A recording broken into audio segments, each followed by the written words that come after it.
¿Qué tal amigos? Buenos días, buenas tardes, buenas noches o en el momento en el que estén sintonizando una nueva emisión de La Última Página. Ah, es la última página. Que es La Última Página, sí. Uy, yo había preparado, pensé que era el programa de cocina, ¿no? Digamos, tengo acá, mira, el pollo. El doctor Tengo el Porrini ya pollo. decide manifestarse sin ningún tipo de presentaciones. A partir de este año él simplemente va a ser, ¿cómo es que se dice? Hágase. Fiat Lux. Muévase Alfa, no. Muévase Muévase, Porrini. qué lindo, Muévase muévase. Pi de Porrini. Ya Pero bueno, vamos a aplicar Muévase Alfa. él es el inmarcesible, el inobjetable, inclaudicable Sebastián Porrini, que ha decidido manifestarse en su... Sí, él decide cosas, ¿no? Ah, yo decido. Bien. Él es el Fiat. Uy. O el Renault también, qué sé yo, no sé. Pero bueno, Fiat, ¿cómo le va? Fiat, ¿todo bien? bien? ¿Cómo le va?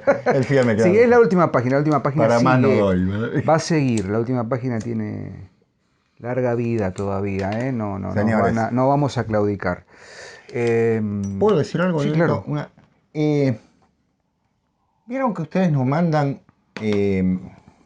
sugerencias. Esas sugerencias van a parar un cuaderno. Con Diego tenemos un cuaderno anotado todas las... Vamos preparando. Algunos nos van a llevar tiempo, tengan paciencia. Porque hay autores que ustedes nos dicen que tal vez alguno de los dos lo ha leído, o los dos, y los tenemos leídos hace 1000 años. Entonces, bueno, no es justo. Queremos retomar en algún caso. Más lo que uno lee nuevo. Entonces vamos, y hay autores realmente, yo lo confieso así, que no los he leído, que nos dicen, los conozco de nombre, en algunos casos, y otros directamente ni de nombre. Entonces voy a buscar, simplemente por curiosidad, y a veces digo, qué interesante, lo guardo, pero bueno, paciencia. Hecha la aclaración, hice la cuenta, Sebas, más o menos por ciclo. Son aproximadamente entre 44 y 46 programas, dependiendo de si es bisiesto o no el año, con lo cual tenemos, si empezamos a mediados de febrero, ¿no? Noveno año. Noveno año, ciclo 2026 de La Última Página. Estamos cerquita de la primera década. Sí, vamos. Ahí vamos a hacer un festejo. Va a haber autoridades civiles, eclesiásticas y militares. Vamos a hacer todos los programas otra vez. Va a ser como las 1001 noches, pero en idiomas. Claro, en guaraní, claro. en copto, en griego, por supuesto. Lo domino en la perfección. Latín, sí. Hay un montón de Robertius Calasus, ¿no? Claro, exactamente. Bueno, en fin, dejémonos de... Claro, carísimis, admirabilísimis. ¿Cómo sería? A ver, buscamos La Última Página. Sería... De postrera. De postrera. Claro. Folia postrera. Folia postrera, bueno, exactamente. Vamos a jugar un poquito con eso. Pero bueno, vamos a ponernos en tema. Este año 2026 empezamos fuerte y al medio. Estamos tratando de hablar de literatura propiamente. Y ya vamos a hablar de otros temas. Seguramente va a haber recreos. Este año va a estar con mucha fuerza también con el hilo. Este año lo vamos a institucionalizar. Instagram también. Vayan siguiéndolo todas las semanas, vamos a ir subiendo. Porque queremos crecer, queremos llegar a 100.000 suscriptores. Están ustedes que lleguemos a 100.000 suscriptores. Queremos tener la plaquita que diga acá 100.000 suscriptores. Ese cuadrado, que es una forma también de ganar espacio, ¿no? Ya que a la gente le gusta la cantidad. La verdad es que entre el reino eso, de la cantidad. Sí, el signo y los signos de los tiempos. Signo de los tiempos, pero bueno, más allá de eso. La orden del corazón de oro me quedaría mejor, pero bueno, claro. Pero nos queda. Estamos muy contentos con esta nueva etapa de La Última Página. Y este año dijimos, vamos a empezar con literatura a fondo. Habrán visto el primer programa dedicado a Mario Farrell, el segundo programa que le dedicamos a Charles Dickens, y hoy vamos a dedicar este programa, esta emisión 300 y monedas a literatura brasileña, ¿no? Brasilera, es lo mismo. Sí. Bueno, hay toda una duda. Pero bueno. Brasileña, brasileña en castellano sería, clásico, brasilera en lusófono. Brasileira. Bueno, la literatura del Brasil, vamos a decirle así. Qué bonito.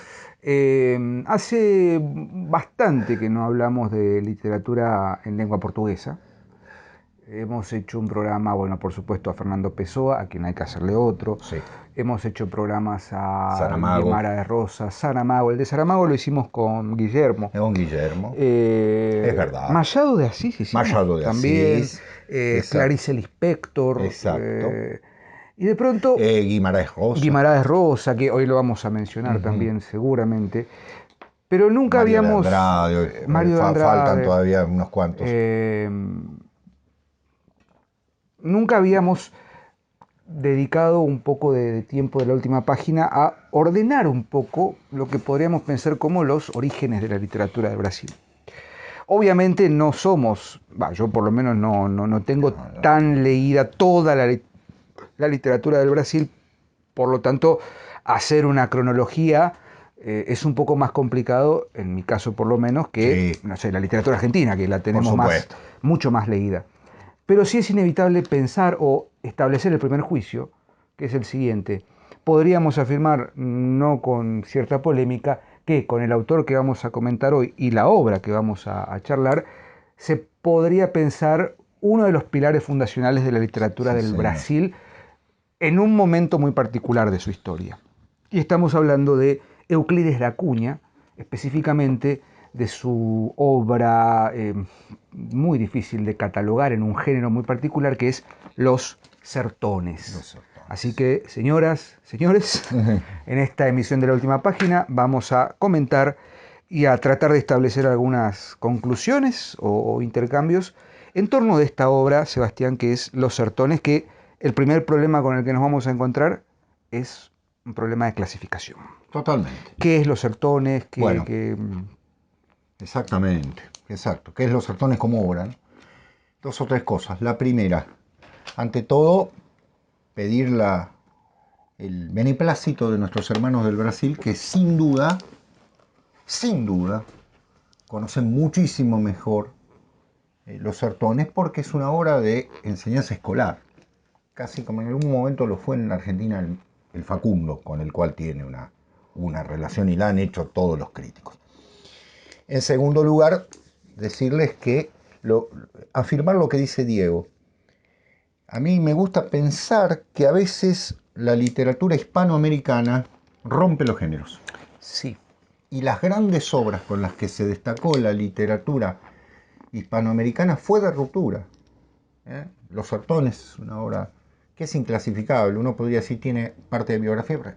Por eso muchos dirán, ¿cómo no relacionarlo con el Facundo? Que también, ¿qué es? Es un ensayo, es una biografía, es un tratado político. Yo creo que es todo eso, ¿no? El Facundo, ya hablamos del Facundo. Los Sertones, quiero creer que publicada en 1902, claro, en 1902, es decir, 57 años después del Martín Fierro, sin lugar a dudas, Euclides da Cunha tiene un antecedente ahí muy fuerte. Y tercero, ¿qué son los sertones como nombre para nosotros? Esto no lo puedo explicar para un brasilero porque sería explicarle como para nosotros que es un gaucho. Creo que todos lo sabemos acá. Bueno, para un brasilero esto sin lugar a dudas es una obviedad, pero para los que no somos de Brasil es todo un tema. Los sertones son una región muy particular, desértica. De hecho, se supone que los portugueses llamaron eso desertão, y de ahí viene sertão, ¿no? O sea, el desierto grande sería, ¿no? El desiertón, si me permitieran el término. Que es una zona donde se da una vegetación muy achaparrada, la caatinga, ¿no? La caatinga, como se dice más exactamente. Muy desértica, con una temperatura impresionante, con un ganado que es difícil de llevar adelante, y que fue una zona no trabajada por el portugués, digamos, ¿no? Que se ubicó más bien en la costa, en el litoral, con lo cual quienes se ubicaron allí de la conquista portuguesa fue sin lugar a dudas personas con un temple, ¿no? Como aquí en ciertas zonas limítrofes, ¿no? Es decir, se crearon los cacicazgos. En esa zona la ley era la del señor, vamos a decir la verdad, ¿no? Era una zona complicada. Ahora bien, ese territorio que va desde Bahía hasta Buena Paz, hay quien lo lo transfiere a casi buena parte del centro de Brasil. Después viene el Mato Grosso, que es otra historia, ¿no es cierto? Ya ahí lo incógnito, ¿no? En muchos sentidos. Pero esto sí en el límite. Es una zona de límite en todo sentido. Y hay autores brasileños, yo me los anoté, porque algunos de ellos pude leer algo, de otros me fue imposible. Qué cosa, ¿no? Hermanos, y no tenemos ciertos materiales cercanos. Hay al menos 3 obras que pueden considerarse antecedentes de la ubicación del ensayo sobre el sertón. Una es Pelo Sertão, o sea, por el sertón, de Alfonso Arinos, escritor brasileño quien en 1898 publica una antología con ese nombre de 12 cuentos sobre mitos y folclore de la religión sertaneja. Sertanera, diría. Me salió portugués. Sertaneja. Sertaneja.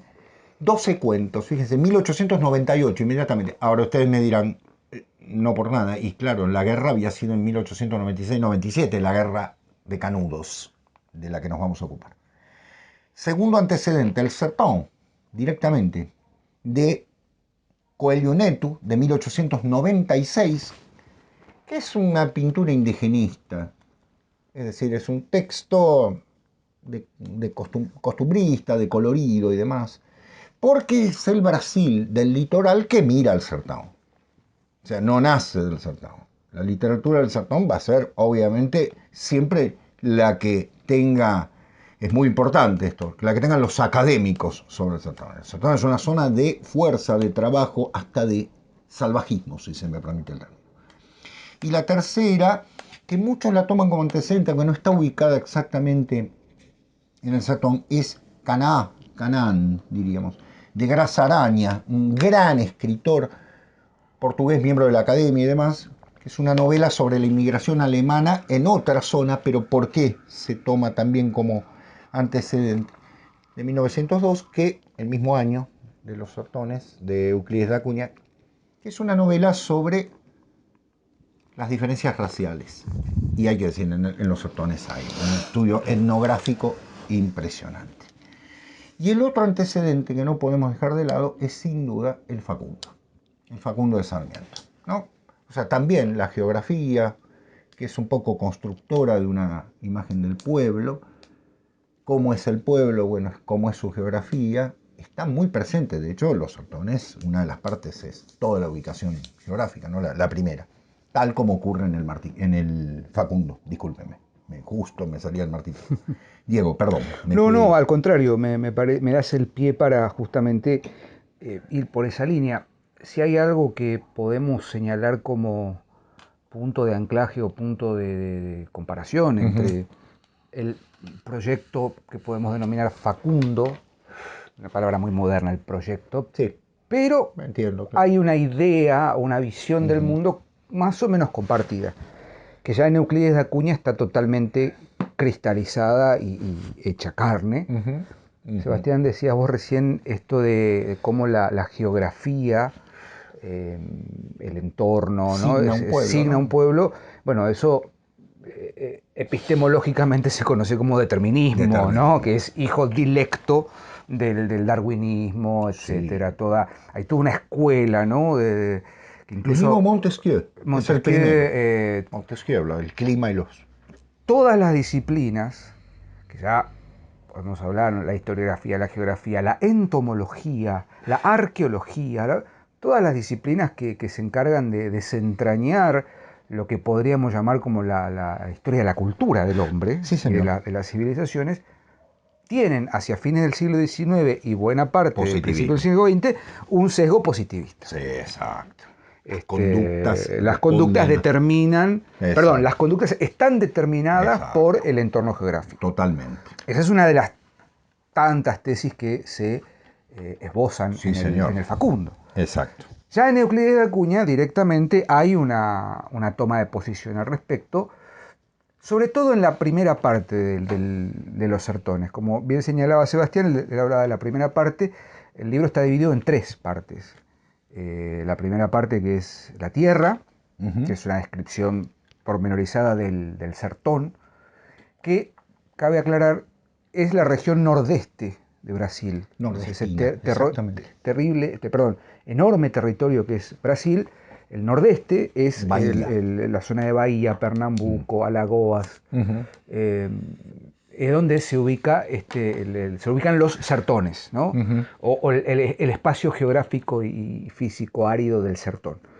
Entonces toda esa primera parte, esos capitulitos como apartados, ¿no? En realidad, exactamente. están dedicados a hacer una pormenorizada descripción de ese mundo. Luego tenemos el hombre, ¿no? Que tiene que ver con una descripción casi psicológica del sertanejo, del sertanejo, ¿no? Del sertanero. Sí. Los jagunzos, el vaquero, todas las distinciones propias de ese carácter, como bien dijiste, de ese, ¿cómo decirlo? Ser arrojado a una existencia hostil. Totalmente, ese tipo social devenido, tipo social, ¿no? Claro. que es también tema de la literatura hispanoamericana. Por otra parte, Diego, no podía ir cualquiera. No, el que iba era un hombre, eran hombres y mujeres muy fuertes para hacer frente a un... Y finalmente la tercera parte, que es la lucha. ¿Por qué? Porque acá viene la aclaración. Sebastián decía recién la guerra de Canudos. Bueno, ¿qué es los sertones en definitiva? Es una descripción, es un análisis, es un postulado, un tratado etnológico, etnográfico, político, cuando no filosófico, también sobre un episodio ocurrido en 1897, creo. 96-97, en el transcurso de un año, que es Guerra de Canudos. Exactamente. ¿No? Un levantamiento armado que se desarrolla en la aldea, en la villa de Canudos, que está ubicado en el Sertón, un sertón ahí en el nordeste de Brasil. A kilómetros de Bahía, para que nos entendamos. Sí, exactamente. Y básicamente es un levantamiento armado dirigido por una suerte de predicador mesiánico, muy propio también del espíritu Méndez Maciel. Antonio Méndez Maciel, mejor conocido como Antonio Conselheiro, Antonio el Consejero. Hay una sola foto de este hombre, que es la foto cuando está muerto, luego de la última... los dibujos de la época, fíjense, no sé si llegan a ver. Lo mostraban como con una espada en la lengua, porque se decía que era un poco un mesías, ¿no? Sí. Cuando cae, en realidad Canudos dice, es algo muy lindo que dice la cuña, Canudos nunca se rindió. Nunca se rindió. Canudos nunca se rindió. Resisten frente a los embates del ejército republicano. Pequeño paréntesis histórico. Y ahí te dejo a vos, que es tu métier. Empiezo. Estamos en un momento... La historia de Brasil, yo por lo menos no tengo conocimiento teórico lo suficientemente... Un grito de Ipirangue. Exactamente. Pero básicamente estamos en fines del siglo XIX, 1889. Cae la monarquía, Pedro II, y se instaura una suerte de república oligárquica, propia también del momento. Esclavista, porque la monarquía había abolido la esclavitud, pero bueno. Y ahí se genera, por supuesto, una serie de reacciones. Separa la iglesia del Estado, Diego. Claro, la república se declara laica, es una república masónica, laica y absolutamente positivista. Y si es de Brasil, es amazónica. Bueno, seguimos, continuamos. Dominada por una cantidad de terratenientes, de fazendeiros, que se convierten en los dueños de la república. O sea, abolir la monarquía no significó sacar a la nobleza y sacar al emperador para establecer una república democrática. Nein, nicht. No. Fue una clase oligárquica que se sacó, los mismos, hasta algunos con título y demás, lo sacaron porque ya no convenía. Al contrario, la monarquía iba camino a, primero, abolir, uno de los deseos del emperador, abolir la esclavitud. Fue el golpe de gracia el año anterior. La ley áurea es de 1888. En el 89 lo sacan. Es decir, el emperador era una persona abierta a una transformación social del Brasil. Y la República vino a significar... Yo sé que estas cosas molestan a algunos y dirán, ¿cómo es así? Sí. Y el ejército republicano, señoras y señores, si el imperial hizo horrores en el Paraguay, bueno, el ejército republicano lo hizo dentro del Brasil, ¿no? En fin. Digo, un datito más y te dejo hablar porque estoy apasionado con el tema. Pero bueno, está bien. Euclides de Acuña era profundamente republicano. Profundamente sí, republicano. Sí. Un hombre de una integridad intelectual notable. Él había sido militar y fue expulsado. Estaba en la escuela militar. Y es expulsado por republicano porque él se opone a comienzos de allá por los años 70, 80, cuando estaba estudiando en la escuela militar, se opone a la educación monárquica que le querían dar. El ejército era de avanzada en ese sentido. Después de la guerra del Paraguay hubo grandes conflictos internos en el ejército y había un sector de oficiales nuevos que querían la república. Con lo cual, uno diría, bueno, la mirada de Euclides de Acuña que va a dar sobre la república avanzando sobre un grupo de salvajes, ¿no? Como en algún momento se los determina a los canudenses, a los seguidores de Antonio Conselheiro, va a ser absolutamente justificada. Y el libro tiene eso en alguna parte, pero hay que reconocer algo. Él vio el horror de lo que hizo el ejército. Porque fue una masacre, como la Vendée en Francia. Vos sabés que Amalia Sato tiene un comentario, creo que a colación del primer centenario de la publicación en el 2002, 2003, por ahí se hace una edición especial crítica de los Sertones y hay todo un comentario que creo que sale en un suplemento cultural. Yo lo encontré investigando para esto, lo encontré en internet y menciona esto de es un La Vendée. Sí.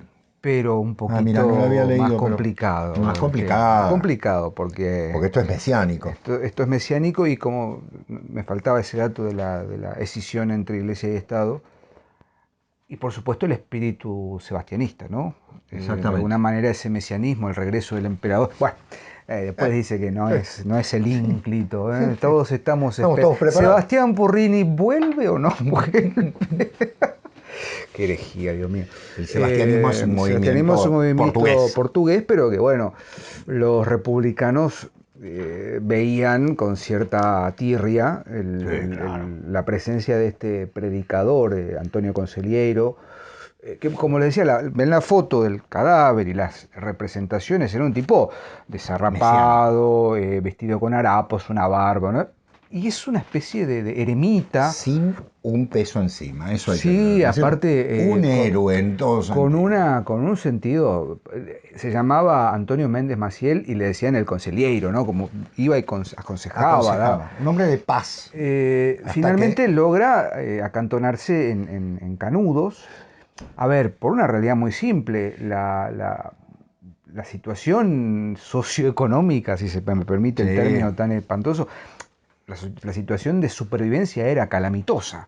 Hubo una gran sequía en 1887, si no recuerdo mal, o estamos hablando del 90. No, en el 97 creo. Bueno, hacia fines cerca de la década del 90. Cerca de la década del 90 se produce una sequía muy grande en el sertón y eso provoca una serie de necesidades irrevocables: comer, beber, agua, alimentarse, nutrirse, etc. Entonces los sertaneros, un poco también movidos, acicateados por este espíritu mesiánico y un poco también, como decía Sebastián, ¿no?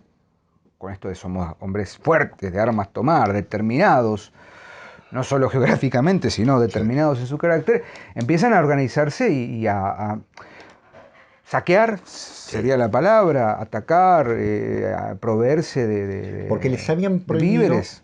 Claro, Diego, hay un antecedente. Antonio el Conselheiro, donde iba, reparaba las iglesias. Claro. Es decir, su trabajo era el lugar sagrado, repararlo para que hubiera oración y que todos compartieran todo. ¿Vamos entendiendo? Bueno. Claro, donde iba se producía una comunidad. Es decir, la gente se unía, trabajaba, y él era el consejero. En un momento, los grandes fazendeiros que rodean eso se dan cuenta de que esta gente tiene, porque vamos a hablarlo así, tenían un autosustento. Es decir, habían logrado mejorar su situación compartiendo y casi autoabasteciéndose. En un momento se mandan a comprar, miren cómo se desata todo esto, se mandan a comprar unas maderas para reconstruir el techo de una iglesia y hay un proveedor, obviamente uno de estos alcaldejos, de estos señores de la República, que obviamente le dice que no le van a proveer y demás, y que está la prohibición y que ellos no pueden tal cosa y tal otra y tal otra. O sea, les imponen leyes que son extemporáneas. Y ahí viene la rebelión. La gente, el pueblo sale a apoyar esa decisión de conseguir ese material para reconstruir, la iglesia. Y todo eso deriva, obviamente, en un odio enorme de la República hacia estas personas que se negaban a manejar la moneda de la República. Seguían manejando la moneda del emperador. Por eso muchos dicen, eran monárquicos. A ver, en tanto el emperador representaba de alguna manera un orden tradicional, en ese sentido. Aunque Pedro II no lo fuera, entiéndanme.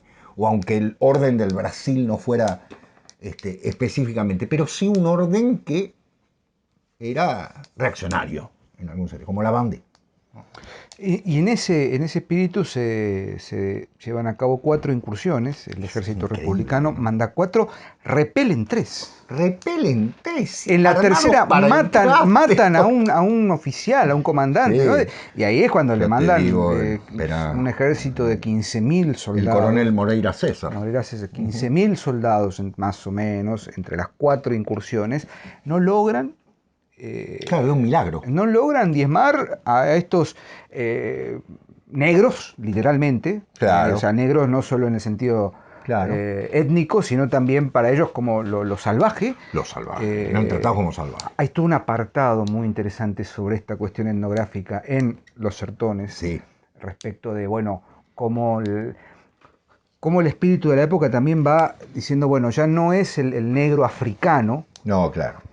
Es el mulato, ya no es tampoco el mulato. Hay un término en portugués que lo menciona también ahí en la obra.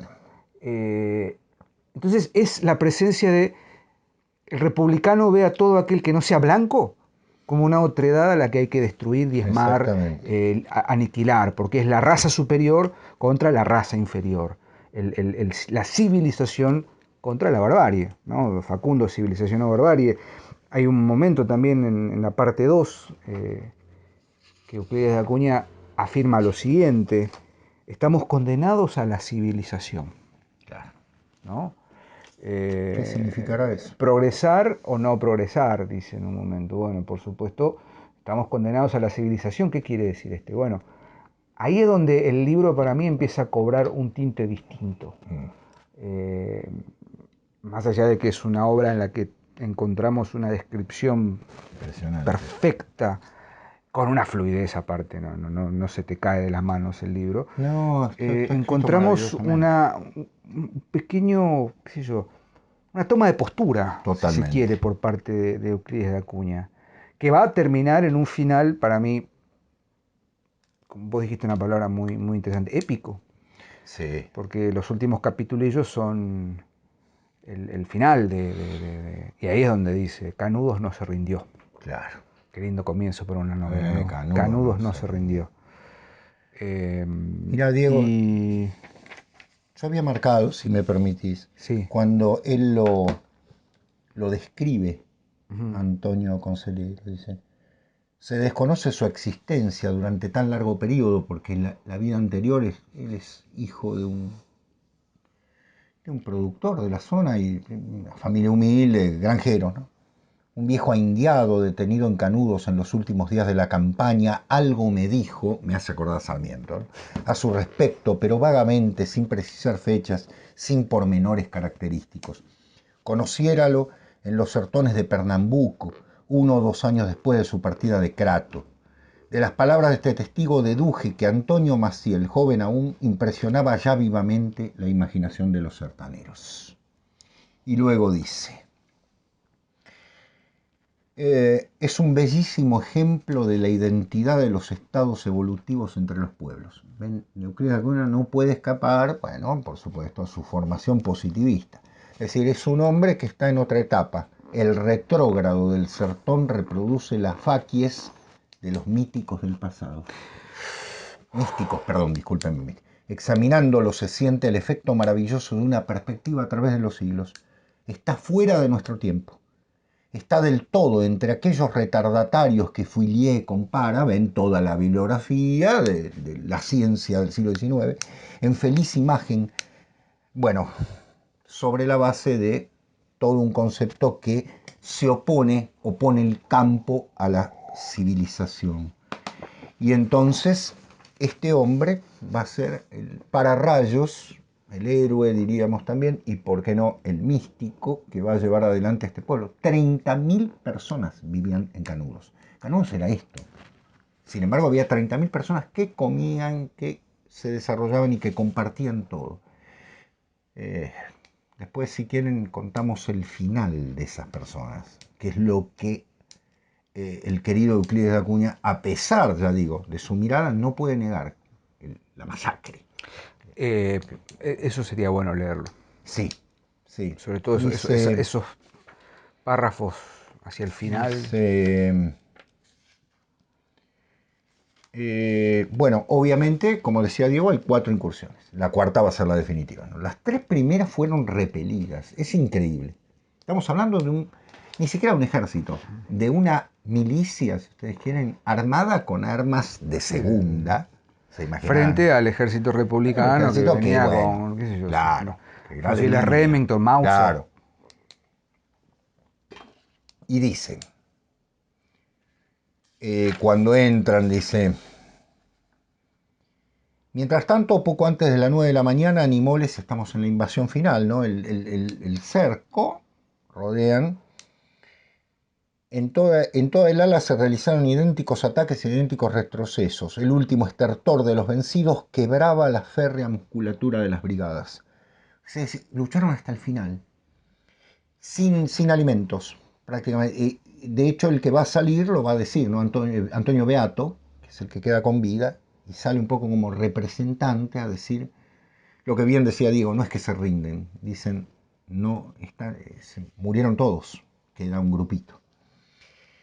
Mientras tanto, poco antes de las 9 de la mañana, Animoles la ilusión arrebatadora de la victoria. Al avanzar uno de los batallones de refuerzo, un cadete del 7º clavó en las junturas de las paredes agrietadas de la iglesia la bandera nacional. Vibraron decenas de clarines y un viva la República brotó retumbando de millares de pechos. Sorprendidos con la imprevista manifestación, los rebeldes amortiguaron y cesaron luego el tiroteo.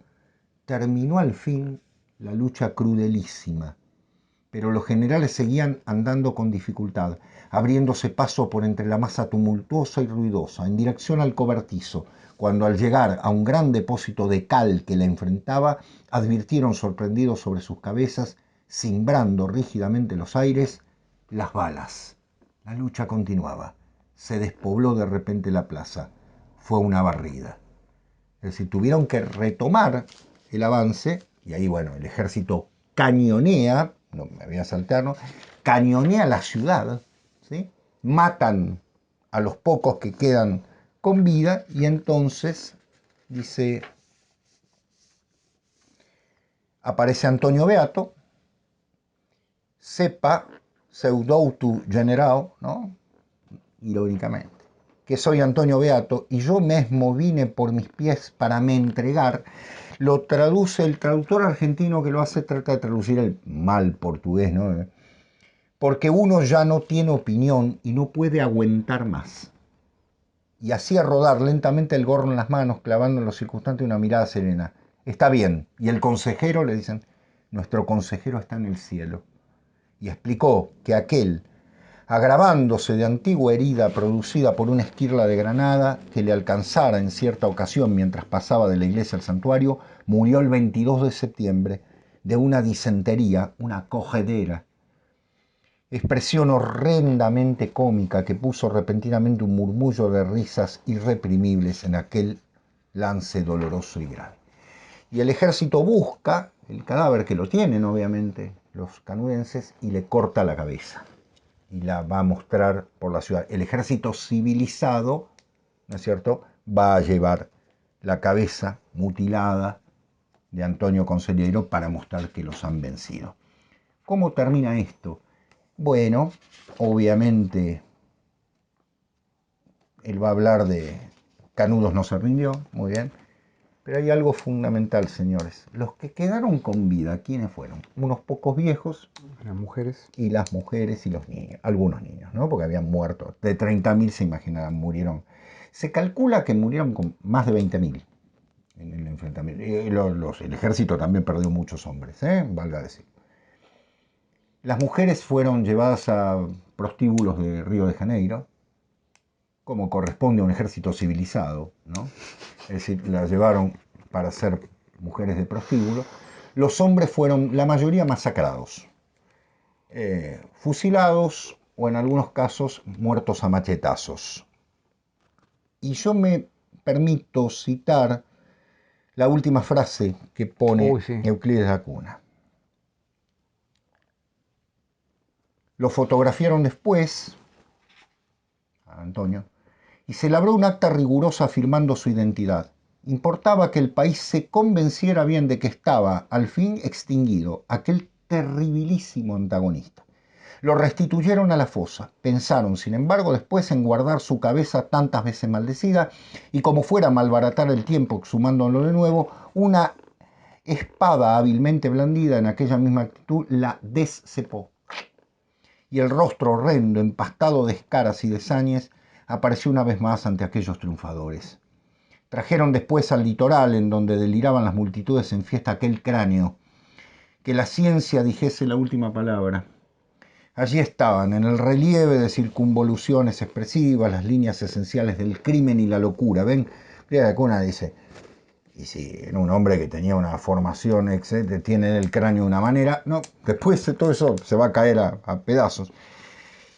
Y el capítulo 7 tiene una sola línea, es que todavía no existe un Maudsley para las locuras y los crímenes de las nacionalidades.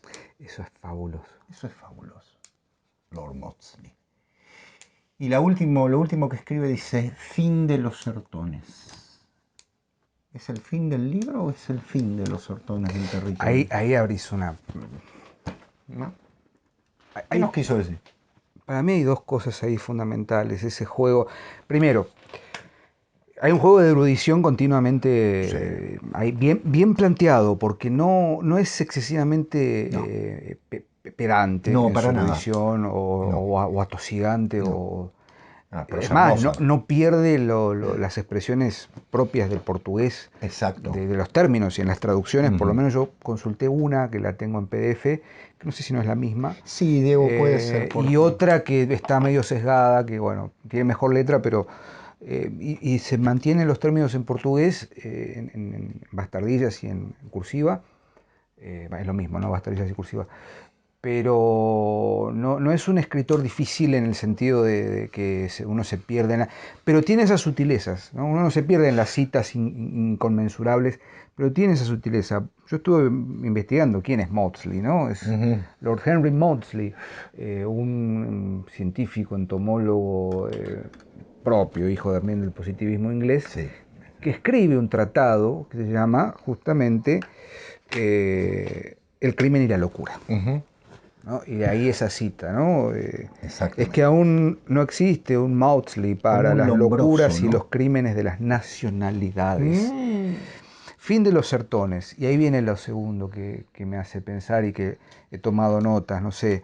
1877, ya lo hemos mencionado tantas veces, la rebelión de Satsuma, Takamori Saigō, en Japón, el último embate de Oriente contra Occidente o Oriente resistiendo a Occidente, qué sé yo, la tradición versus modernidad, ya lo hablamos. 1897, 96-97, Canudos. Bueno, venimos de la guerra del Paraguay, guerra de secesión de Estados Unidos.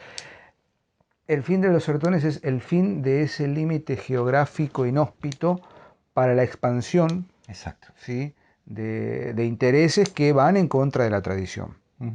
Dice da Cunha en un momento dos cosas. Aquella campaña, la de Canudos, recuerda un reflujo hacia el pasado, y fue en la significación integral de la palabra un crimen.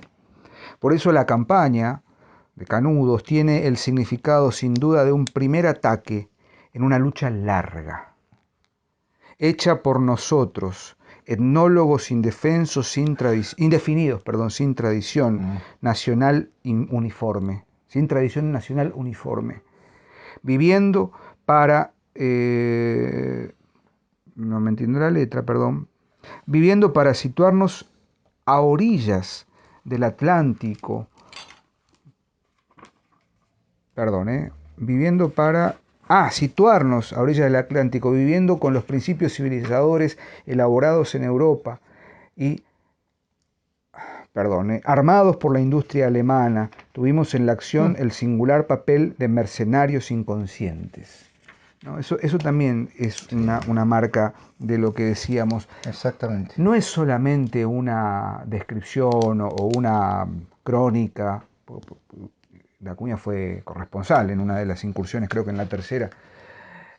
Es la radiografía de un espíritu de época, que después va a terminar siendo, por supuesto, lo que ya sabemos, el gran tema de la literatura hispanoamericana, porque es inevitable pensar no solamente en el sertón, pienso también en el llano en Venezuela, la Amazonía, en la pampa del Martín Fierro, en el monte, pienso en, qué sé yo, tantos espacios que revitalizan. De montaña en el Perú y en Ecuador. Exactamente, ¿no? la región andina. La región andina, exacto. Que mantienen, justamente por estar en zonas liminares, naturales, inhóspitas, mantienen todavía una raíz o una ceniza, una brasa encendida en torno de una tradición primordial, ancestral, etc. No estoy hablando de ninguna fe particular, estoy hablando de una convivencia con algo trascendente, ¿no? A ver, no hay en Da Acuña una lectura de sentido. Hay algo que no hay que ser un lector muy lúcido para entender, cómo se va a desarrollar después, sobre todo en literatura, ¿no? Los grandes temas, los grandes problemas. En 1956, creo que es en el 56, Guimarães Rosa escribe Gran Sertón Veredas. ¡Qué novela! Que es el sertón es algo así como el locus homini, ¿no? El lugar del hombre, es un terreno que ya se torna metafísico. Bueno, Vargas Llosa va a escribir La Guerra del Fin del Mundo, ¿no? Que es... ¡Qué gran novela! Gran novela, Vargas Llosa. No sé si no es una de las mejores. Creo que sí, Yo creo una gran novela, que se basa en Euclides de Acuña. En Euclides de Acuña y en La Guerra de Canudos. En La Guerra de Canudos. Tengan en cuenta ustedes que no tenemos la versión del otro lado. La única que existe es la de Euclides de Acuña, que es enviado por un diario desde el lado del ejército republicano. O sea, nunca sabremos en sí cuál fue el móvil total de este movimiento. De hecho, él lo dice al final, cuando hacen salir a todos, ya la ciudad cañoneada, ese pueblo cañoneado realmente, no destruido, salen los sobrevivientes y los soldados se quedan admirados porque ven a gente destruida, abatida, no son guerreros, son personas sencillas, famélicos, sucios, totalmente desarrapados, que lucharon con lo que tenían, a mano. Ahora viene digamos, la frutilla del postre. Sin lugar a dudas, el sertón cambió cuando la República entró. Pero por supuesto, la gente estuvo muchísimo mejor. Tuvieron agua potable, hubo escuelas, hubo... Nada como ese pérfido emperador que quería la destrucción. Claro. O Antonio Conselheiro, ¿no? No, sí, un loquito. Claro. Señores, siguió siendo una zona arrasada y hay que leer a Guimarães Rosa para seguir viéndolo. Porque el desprecio siguió siendo aún mayor todavía. Y Euclides de Acuña, a pesar, o mejor dicho, justamente con la mirada que tiene un hombre del positivismo, se da cuenta ¿Se da cuenta? Y siente una vergüenza ante lo que está hacia el final, lo que les estoy contando, porque lo que ve son desarrapados, personas que están defendiendo lo único que les queda, que era la unión con la fe, una comunidad y algo que no quería ser el mercantilismo que se les venía encima, porque eso fue lo que verdaderamente hizo la República. Mató a una comunidad que no estaba dentro del capitalismo, de un sistema capitalista, era un sistema comunal, con una fe y demás. Por eso usaban la moneda antigua, porque no querían, era una cosa interna, no querían, tampoco querían conquistar el mundo. Estaban convencidos de que estaban asignados para algo. Sin duda que habría supersticiones y más, las hay en todo pueblo, pero las supersticiones de la República fueron criminales. Yo lo voy a decir en 4 palabras. La República Brasilera, esa primera República Brasilera, es una república criminal, que mató a una cantidad de 20 y tantas mil personas que estaban haciendo un modelo diferente. Mejor, peor, eso se lo dejo a ustedes. El tema fue el crimen, y eso no lo puede negar Euclides de Acuña, porque es un hombre honesto, porque es un escritor honesto, dentro de su mirada en ese sentido. Y el trabajo que Guimarães Rosa hace con la gran novela, y que después va a hacer Vargas Llosa, también nos deja pensando. También nos dejan pensando. ¿Fue mejor? ¿Lo que vino fue mejor? Yo tengo algo más, Adelante, más maestro. incómodo todavía. Bien, vamos. Y de esta manera, antes de despedirnos, pido también la presencia de nuestros hermanos de Brasil, que tenemos muchos seguidores de Brasil. ¿Cómo es la situación ahora? No hace mucho, hubo un tiroteo, casi un bombardeo con inclusión de armas de fuego de alto calibre en Río de Janeiro, en la tremenda lucha contra el narcotráfico que termina cooptando esas comunidades que habitan en las favelas de Río de Janeiro. Digo, palabra que usa, ¿viste? Habla de las favelas en Canadá. Sí. Sería interesante pensar, por eso digo, invito a los que por ahí conocen mucho mejor el tema. Sin lugar a dudas. ¿Qué está pasando?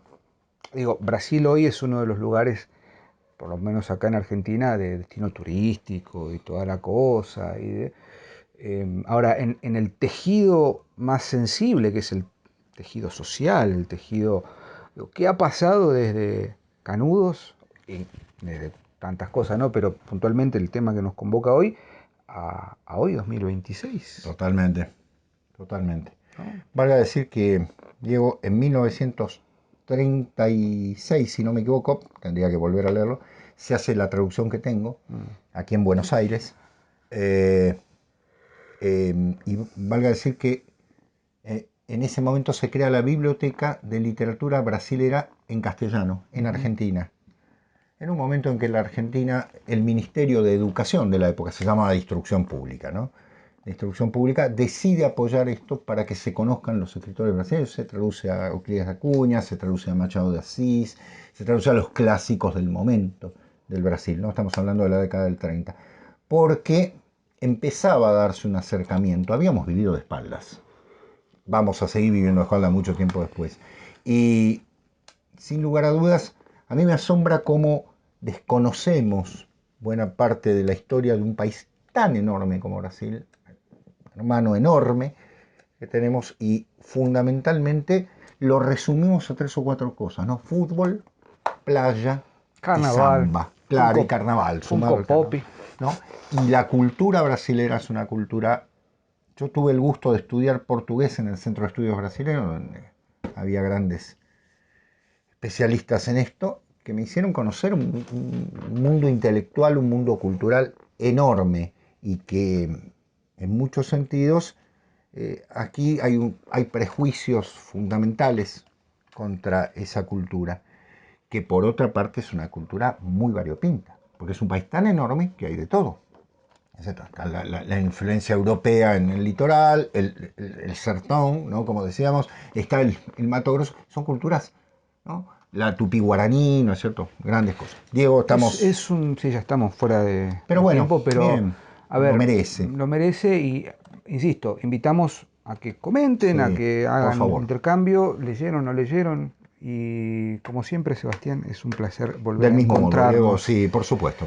Tenemos largas ideas no es el mejor No. adjetivo, tenemos grandes ideas, ideotas. En algún Idiotas. caso.